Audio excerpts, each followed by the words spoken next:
So I'm interested in how do we get difficult projects across the finish line, especially creative projects or projects that are just having a tough time getting across the finish line. And a lot of times these are projects that we've never done before, new products. It's a project to create new products.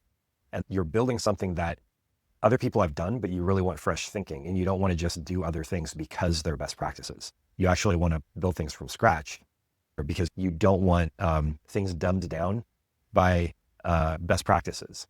So in a way, if you guys have ever noticed, you go into AI and you're like, hey, here's an interesting problem I want to solve. And then the answer that it gives you ties things up with such a bow, it almost removes everything interesting about it. And that's what best practices do. All of a sudden you're uninspired anymore, right? You don't even care about that. You're like, okay, well, I guess it's really simple and there's nothing to see here, nothing really interesting. So for innovative companies, you're looking for ways to build things fresh based on the problem. And we can talk about problem mindedness and its role in the creative process. And you're also not just the product, not just the engineering or the design, but you're also thinking about how do we build a culture and a company that can reproduce creativity reliably. A lot of people think, well, you just have to hire the best people. Well, okay, cool. Let's see if we can make this cheaper by combining a little bit of that E-Myth mentality, the Michael Gerber mentality, where you're like, all right, you don't want to depend on hiring the smartest people and then not understanding what makes them successful and how to hire someone like them again. You don't want that to be hard as you're designing products or anything like that. We're going to talk about some research that I ran into when I was doing my thesis on the creative process. I was an advertising copywriter. It was my first job where I was getting paid to really think, a lot more just focused on writing. What I did then was I went to the University of Iowa after undergrad, and I worked as a project manager in an engineering lab that was having some organizational issues, and they were solving technical problems, and it was a human factors lab. And so it was multidisciplinary. You had to bring people in from different areas, different disciplines. You had psychologists, mechanical engineers, industrial engineers, double E's, electrical engineers to test cockpits to see how usable these cockpits were and how do we solve these problems that we're seeing and how do we apply that to design. I remember one time we had this company called Denso come to the lab, which was at the airport. They flew in, they dropped off this piece of hardware. Basically it was a steering wheel with two thumb joysticks on the steering wheel. And then we had to make it usable. And so we created a whole little cockpit around this to make it usable and make it make sense. Actually, I got to do that because nobody else wanted to do it. So I got into Illustrator and I drew pictures and I basically thought about it from a usability standpoint. And this just kind of give you an idea of what the kinds of things we did. A driver can't keep a ton of stuff in their short-term memory because there are all kinds of distractions. They're operating a vehicle. And if they see something they need to attend to, they need to attend to it. Also, some drivers are looking ahead. Some are looking closer in. They're not trying to look far out and see well, if they do that, then this chain reaction will affect me this way. And some people aren't doing that. And so, and if you try to make someone who's looking forward and they're used to looking down the road and they're used to putting everything together and driving well, you try to make them be like this other person, that's dangerous because they're not used to doing that. So you have to be really careful with how you deploy a joystick and deploy this whole thing. And so we had to create something that would essentially kind of a menu structure that would be really usable and easy for someone to use, get distracted from, and then come back to. And so that was one of the constraints we had. But the thing is, we had to think about these constraints before we designed this cockpit. Now, you can teach people how to think that way and you can give them a checklist. But what you really want is people who have a UX mindset. They're always thinking how do I make this easier for the user? And how do we bring them through this thing, kind of like game design or, software design. You really want people who care about the user and care about a low cognitive load for them to work through things. And that's an example. So what I did in my thesis was I was like, wait a second, the creativity that I saw in copywriting was the exact same process that I saw in the UX lab, in this human factors lab, where we were working on Navy grants, trying to figure out how to get cockpit realism. And so that we could then basically figure out how to create alerts that would not, this is one use, create alerts that would not distract the pilot from more important things, but would show up when they weren't doing more important things, when that is the most important thing. All right, and I realized, I'm like, wait a second, it's all problem solving and it's how you solve problems. Whether you're writing copy, whether you're designing an interface, whether you're solving a hardware problem, software problem, or whatever, right? It's all problem solving. And so I took that, and then I went to grad school and I wrote a thesis on it, and basically I think proved it out. And I used research based on this guy named Kirtan, because he had a really simple way to treat this. And so I'm going to go over that with you right now. And I want to go through, if you're solving non-standard problems, then you probably will be interested in this, because it has implications not only in how you solve problems, but also the kind of people you want solving those problems. And if you have a project that is getting stuck because you can't conceptualize the problem, or you can't conceptualize the solution, and you can't put it in real terms to begin with, or as you get into the project, you're not able to get the team together and solve problems. Okay, so the first thing we're going to look at is this characteristic. We're going to look through a few characteristics, and Kirtan had a really helpful table. And I'm going to work from that table, and I'm going to talk about the characteristics needed to solve problems in a project and get a project across the finish line, particularly when it's a difficult project to conceptualize, and it's a difficult project to understand, and it's a difficult project, or for some people understand, something you've never done before, something that's a totally new way of thinking, something that brings in disciplines you've never worked with before. It's super easy to train someone to work with engineers as long as you're solving the same problem and it's the same workflow. What's harder is to get a project manager or a project, I don't even know if you can call these people project managers, because they're way more creative than that. People who can basically drive projects, and whether they're the project manager or a go-between between the project sponsor and the project manager, to get these special projects across the finish line. These are things that when I started to look into project management, they were things that I didn't feel were very well understood. It was like project management at this point, the training is more like do this, then do this. And it's technical and it's like good, but it's way too detailed in areas that aren't problem solving. And basically it's for a big corporate team is what a lot of the project management principles and training I've seen is. And it's not very interesting to me because well, I'll tell you why later, but let's go into the first thing. The first thing is, let me just break this down. So now what we're talking about is this distinction between adapter and innovator. And an adapter, and you need both kinds, right? The adapter is someone who's going to work within the system and not ask a lot of questions. The innovator is going to be the one who creates novel solutions, like new, interesting, and many solutions. Now, there's a lot to say about this topic, but let's use Kirtan's table. Let's get inspired by that and use it as a guide. I'm going to read it to you, and then we're going to talk about it. So, adapter characteristics. Now, remember, these aren't the innovators; these are the adapters. So the adapter characteristics, they're concerned with doing things better, right? Better, as opposed to the innovator characteristic, which is concerned with doing things differently. All right, so we've all known those people who are like, they're always trying to like make new things, right? And you're like, don't reinvent the wheel. We don't need to do it differently this time. Well, there are a couple of different reasons you might reinvent the wheel. One of them is that you just don't understand the assignment. You're just not good at this. You're trying to build something. You're just not getting it. You don't understand the goal, and you're just not quite there yet. You're inexperienced or whatever. That's one reason. Or you just lose sight of the goal. The other reason is that you know that this wheel does not fit the problem, right? It's the wrong size. It's the wrong spoke pattern. It doesn't have the support. It can't hold the weight or whatever, right? You realize that there's a shortcoming, and this wheel is not going to be optimal. And so this kind of thinking shows innovation. It shows experience, being able to recognize that something is not what you need. It shows an understanding of the real problem being solved, like an intimate understanding. And when I say intimate, I don't mean in detail, because a lot of these people are not detail thinkers. They're principle thinkers. And it makes it easier for them to see really core issues that are not lining up. And so they realize a problem. So they might want to reinvent the wheel, where the adapter is like, we're not interested in asking more questions. We need to get to work right now, right? And there's a time and a place for all that stuff. Now, for example, I consider myself definitely way more on the innovator side of things, solving problems and then solving difficult problems, where there's some adapters where, there's a time when I had a project and I had a week to get it done. And it was supposed to be something we've been working on for like 3 months, and I had a week to get it done. And at that point I was telling my team, I'm like, we don't have time for more questions right now. I just need answers. We can't talk this to death at this point. We just need to get it done. And it was invigorating, but that's not the normal way I'm trying to work, right? At that point, I was just trying to line things up. I wasn't necessarily trying to reinvent anything or understand things at a deeper level or improve on a process. I was just trying to get it across the finish line at that point. So there's a time for everything. Now, I've also known people who work better and I think corporations need more adapters. Well, I think they need more innovators, but the innovators don't work in their systems. So they have systems set up for adapters. Like the US military, at this point, they're so mature in the organization that they're looking for people who can jump through the hoops really well.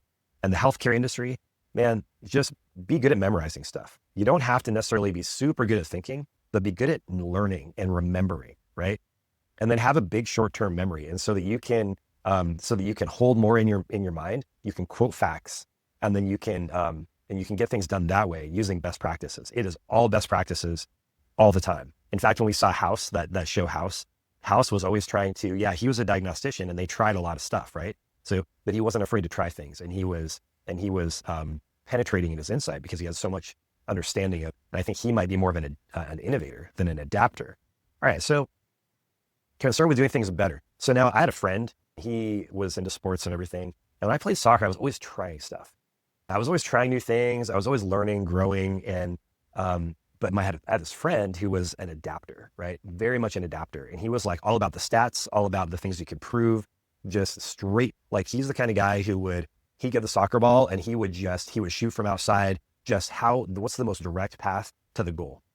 Now, the cool thing is you need both of us, because my friend was like, he was like, you be successful by getting up and being the first, being the most, being the superlative, right? You want to be the extreme good of everything, of all the basics, right? And I was like, I had a coach who was like, we would do drills and you get the ball and you'd have to shoot from the outside. You couldn't dribble and use trickery and deceit, which is what my game was based on. And said you had to shoot from the outside and just do it harder and better and more accurately. And I was more like, no, I'd rather pretend I'm going to do that, but then I'm going to dribble it in and then I'm like, act like I'm going to shoot to this side and backheel it into this other side. And it's going to be super easy for me because that's how I think and work. And, but no, that wasn't the rule. My coach was an adapter and he wanted you to do things the best, the hardest, the outside, the shot, best practice. What's the best practice? And I'm like, I don't do best practice. So the adapter is concerned with doing things better and the innovator is concerned with doing things differently. So you can start to see that kind of play out. Bullet 2, the adapter, they seek solutions to problems rather than discovering new problems. And the innovator often wants to redefine problems or find new problems. And so the innovator is like, for me, a challenge is, hey, we can't do this the normal way. Let's find a different way. Let's find a better way. And so we're more interested in understanding the problem really well. Whereas the adapter is, they don't want to think about the problem too much. They want to find solutions and just get there. And if they can't, so when it comes to solving a problem on a project, an adapter is like, we need more. And then an innovator is going to be like, we need different. So that could be we need more firepower. We need more money. We need more skill. We need to pay more for a more talented person who can do this thing a little better. And an innovator is going to say, maybe we're solving the wrong problem. Maybe we rethink how we hire.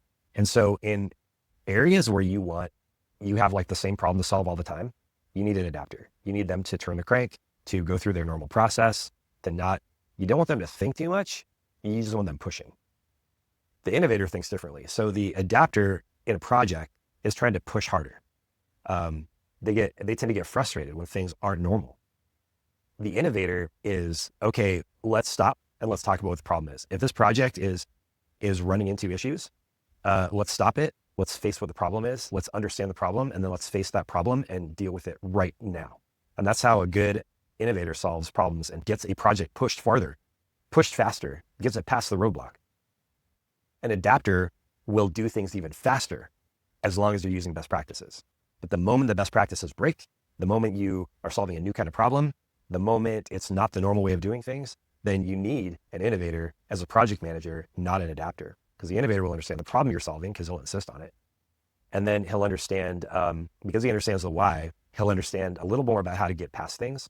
And he's going to be really curious about the problem when you run into problems or roadblocks. He's going to be really curious about that and say, okay, what is causing this? Is it something that's systematic? Is it a problem with the project, or is it a problem with the talent? Or is it a problem with the timeline or the budget or something like that, right? So they're going to want to know that because they want to solve the right problem. They don't want to solve just any problem. They want to solve the right problem, and they don't want to solve it temporarily. They want to solve it for good. And even if they don't want to spend the money to solve it for good right now, they still want to know what's the real problem so I can be ready later. So I can understand how this thing works. I'm not interested in just understanding how to get this, done quickly. I'm interested in understanding how this whole thing works so that next time I'm going to be way faster during innovative projects. The adapter seeks solutions to problems rather than discovering new problems. And the innovator, they're interested in redefining problems or finding new ones. The adapter works within established paradigms. They prefer structure, read best practices. The innovator, they work outside of existing paradigms. They disregard structure if it's limiting. And so the adapter is trying to use best practices all the time. They don't want to reinvent the wheel. The innovator is intent on understanding the core problem before they go on and try to solve it, because they want to understand that problem, why it's a problem, and they want to understand its nature. They want to look at it from a few different angles and try to understand what actually is going on. Well, let me tell you how to do that. So when I was, and it's not the how-to that's so hard. What's hard is emotionally slowing down and getting to that level of curiosity. You really have to trust that getting interested in this problem and understanding the problem, defining it, is going to be worth it. Because if you don't trust that, then you're not going to do it. It's going to be a waste of time. You're going to know it. Okay, so adapter characteristics. They produce fewer ideas, but ones that are seen as relevant and safe. So the adapter is like, I'm not going to give you a ton of ideas. I don't have a ton of ideas, but the ideas I have are going to be straightforward ideas. And they might even be dumb ideas. They might be dead-end ideas, but they're going to be ones that are going to be seen as responsible. And then the innovator is, they're going to produce many ideas, including impractical and risky ones. And that's just how they work and how they think. Now, I was reading this book by, it's called Creative Confidence. And have you guys heard of IDEO, the design company? And they do a lot of user testing, a lot of UX type stuff. And really smart guys. And they talk about creative confidence. Part of it is being able to try new things without judgment. A lot of times you can create a culture that doesn't judge. And that's good. You can get people to share more ideas that way. But it's a mixed bag, because sometimes you get really dumb ideas. But then you can have people who, regardless of what kind of environment they're in or culture they're working in, they're going to give you ideas, whether you like it or not, whether you want them or not. So these people are going to be a lot more, they're going to produce many ideas and practical and risky ones, whereas the adapters are just going to be like, let me just give you the normal ideas for this kind of thing, because I don't want to look ridiculous. Now, I'll give you an example of what this looks like. Now, when I was first a copywriter, I would write things that were considered like clever or interesting because I was interested in it. I wanted to make this interesting for me. And if I made it interesting for me, then other people would be interested in it. And it worked. But there came a time when my ideas that I thought were really interesting and funny, other people didn't think were that great. I was losing my creative confidence. I started writing safe copy, right? Copy that is adapter, relevant and safe. And so I started doing that a little bit. I'm like, okay, well, I want this to get approved someday, right? Because the approval process was taking too long. And so what I started doing was giving them an example of like, here's what I'd do if I just had full authority. And then here's what I do to be safe. And what that did was that gave me the freedom to write two different concepts. One of them was like, I could just go full on creative, just freaking ridiculous, Chris, immature, whatever, doesn't understand business or whatever, right? But then this one would show like, no, I really do know what the rules are, right? And so it made me more confident to turn something in and say like, I know this is what it's supposed to look like, but I still think we should do this because this is going to catch attention. It's going to be funny and it's going to get people connected. It's going to feel human. It feels like us, and we're going to win with this ad, right? We're going to make an ad with this ad. We'll check our box with this ad, but we're going to win with this ad. And so because I was able to get that creative confidence, creating two ideas, here's the responsible one, it kind of let people know, it kind of satisfied my desire to be seen as realistic, but it also said, regardless, even with that, even though I can think realistically, this is the one that's going to win. And guess what? They started selecting the crazy one 90% of the time, and it worked. Adapters exhibit high precision, reliability, and discipline. So when I think of the adapter, I'm thinking someone who, well, when I think of the work that I like to do, is I like to unblank the page. I like to create something completely new. I like to make things make sense at a high level. And then I like to solve problems along the way, understanding the value, the nature of the problem we're solving, and then getting people involved in solving it. Kind of create a structure of what the problem looks like, kind of the brief. An adapter is high precision, reliable, and disciplined, right? So I think of Jocko Willink, do the basics super well. And I really respect Jocko. I think he's an adapter. I don't think he's an innovator. Doesn't mean he never has good ideas. Just means that I think he's looking for like, how do I do this better? And he's going to be reliable. I mean, he says discipline equals freedom. That's kind of his saying, right? So that's Jocko, reliable. If he says he's going to do it, he's going to bend over backward to get it done. Definitely, you want to make promises and you want to find ways to get them done. But the way you get to that reliability is different. These adapters have high precision. So now, what does that mean? Well, think about it. These people are specialists. Usually an adapter is someone who gets really good at one thing and they want to do it better. They want to do something a little more obvious, but better than anyone else. Better, right? That's kind of the key operative word for these adapters. So high precision. So if you were building a company or a project, the first one you're prototyping it, who do you want, an adapter or innovator? Well, you want an innovator who's like, what's really going on here? And this is different from anything else I've ever done, right? It feels different to them. Now, an adapter is going to be like, either I don't know what even you're talking about, or I've seen something like it done. Let's take that best practice and apply it and do yours the exact same way as someone else did theirs. It's much less personal. It's a lot more like, how fast can we get it done? How cheap?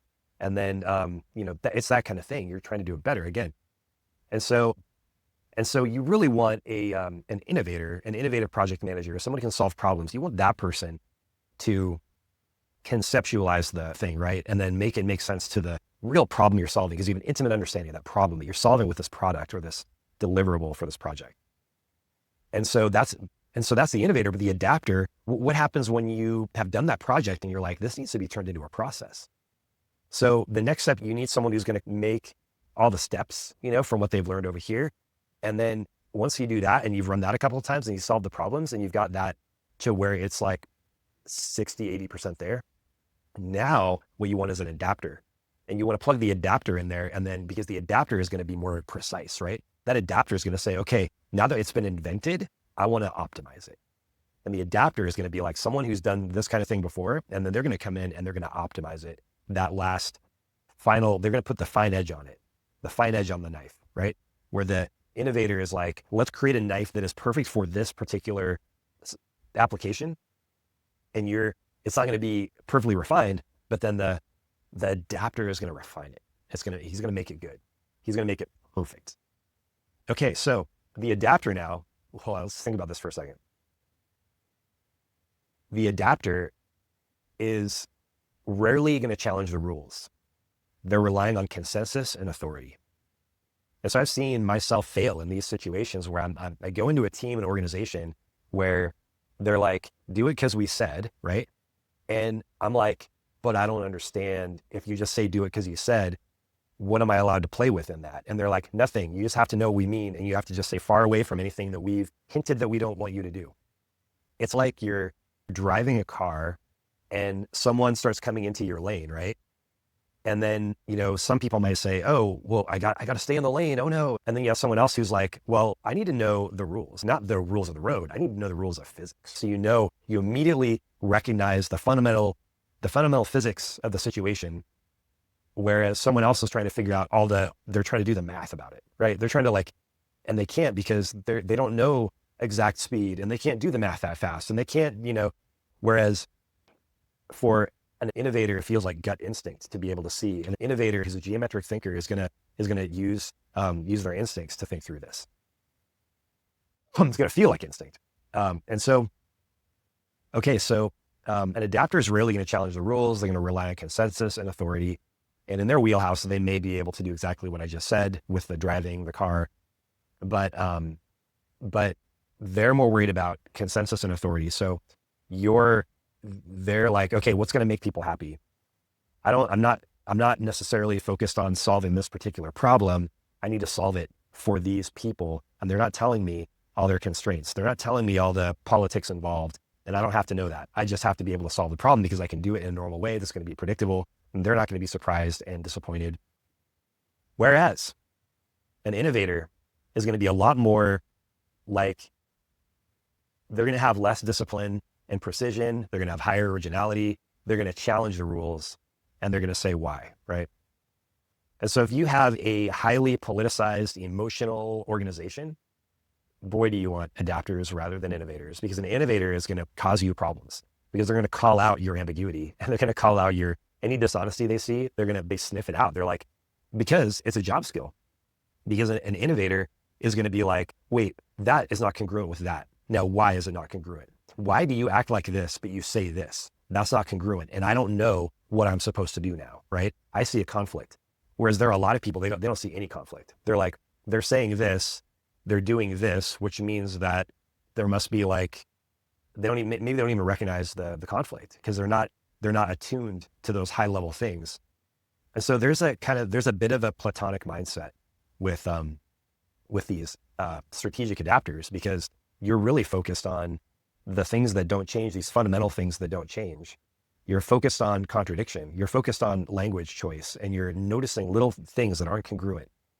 And Plato talked about this idea of harmony, where we expect the universe to make sense, and we don't tolerate what we see as contradictions, because it's kind of like the law of non-contradiction, where in an argument, A can't be both A and non-A in the same time, place, and manner, right? And so it's a little bit like, you don't have to be technical to notice, though, that there's a contradiction in things. And so if someone says one thing and their language is funny, and you notice that, and you're like, why did they use that language, though?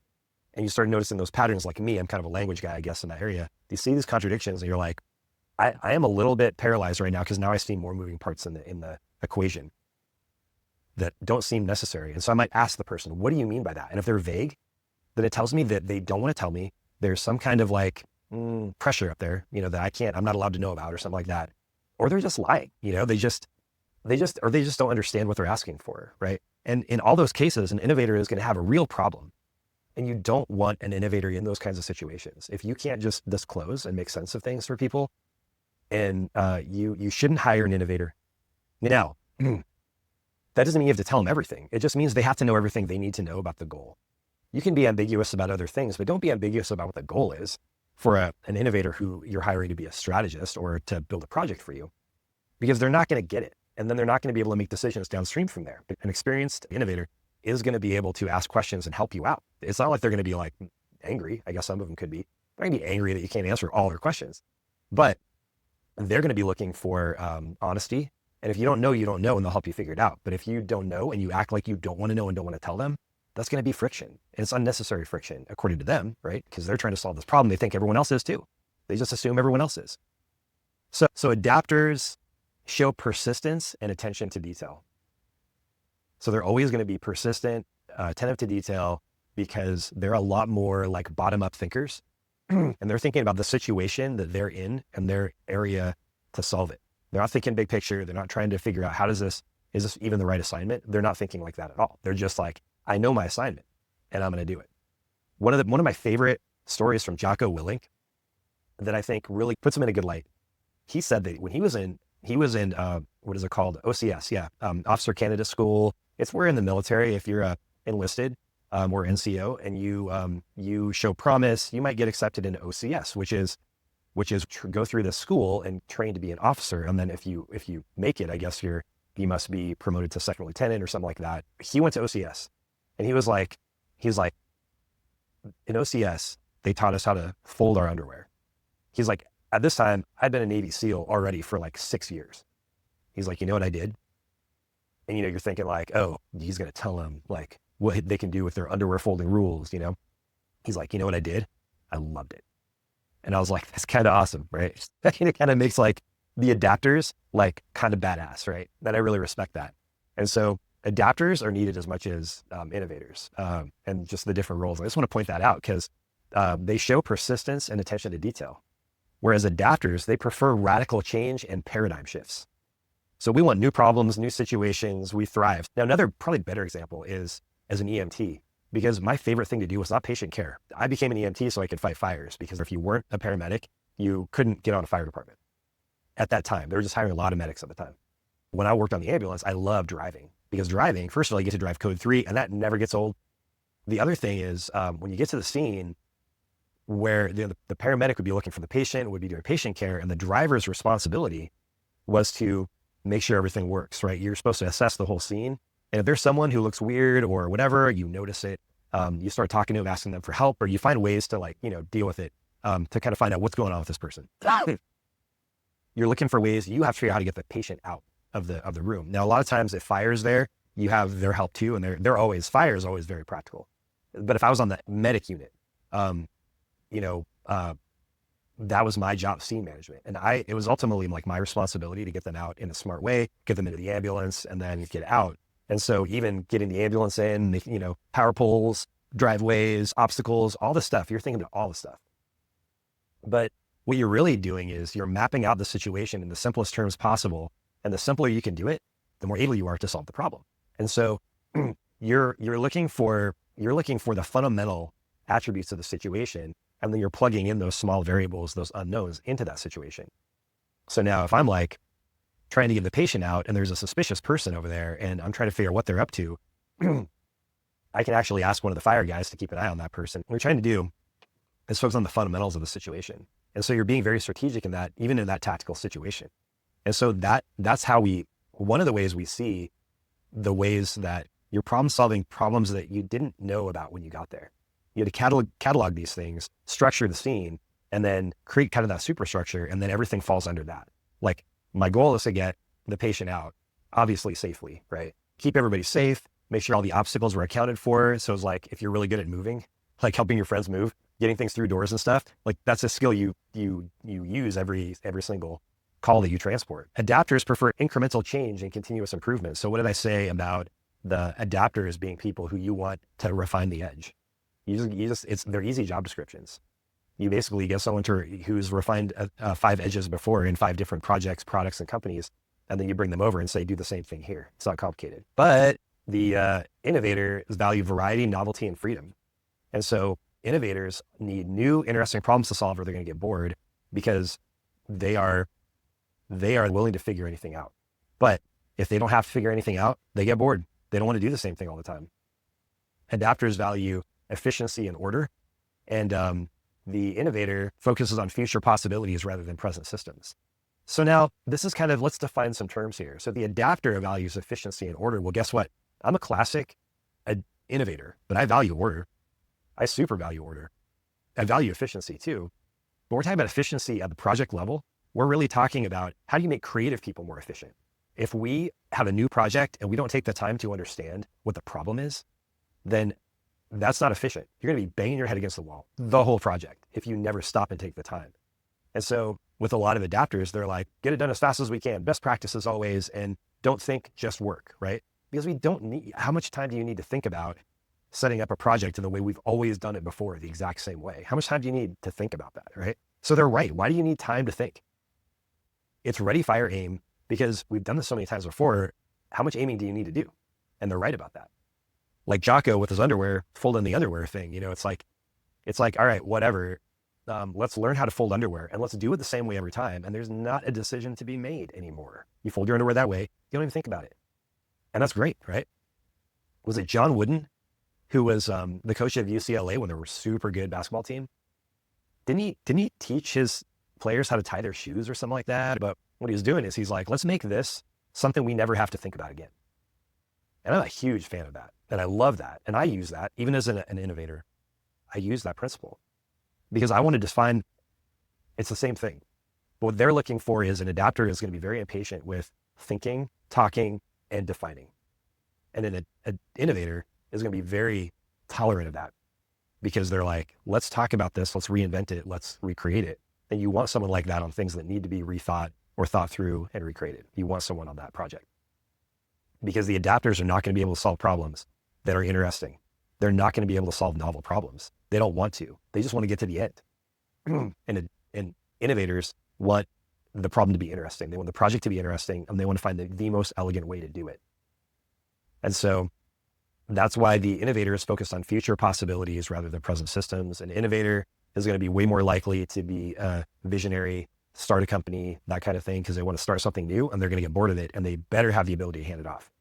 Now, I will say that we're talking about projects right now, but I will say that in companies, you want an adapter, especially in young companies that don't want to do it the same way everyone else does.